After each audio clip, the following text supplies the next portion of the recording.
Para pedagang pasar yang nekat berjualan jelang Lebaran di Pasar Senggol Parepare didatangi petugas tim COVID-19 Kota Parepare untuk ditertibkan.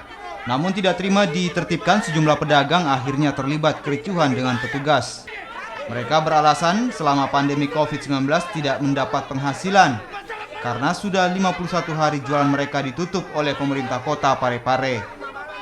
Petugas COVID-19 yang dipimpin Kadis Perdagangan Kota Parepare terpaksa mundur untuk menghindari kejadian yang tidak diinginkan. Aktivitas terbuka sampai mulai Lebaran. Itu sesuai dengan komitmen kami sebagai satu penjual atas nama kami Ketua Bagai Pasar Senggol. Dan sudah sampai permohonan kepada pos-pos yang kami butuhkan. Saya sudah ketemu dengan Kak Pasar, Kak UPTD, Perinda. Ini sudah keterlaluan ini. Pemerintah tidak pernah turun secara langsung memberikan kita solusi. Saya tidak bisa mengeluarkan keputusan. Saya laporkan dulu ke pimpinan karena saya di bawahan ya.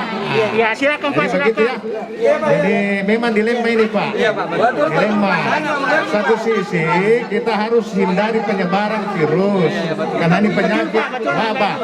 Nah, kedua mata pencarian juga ini. Nah, jadi memang dilema ini Pak ya, dilema. Jadi saya laporkan dulu ke pimpinan karena ini terjadi penolakan ya.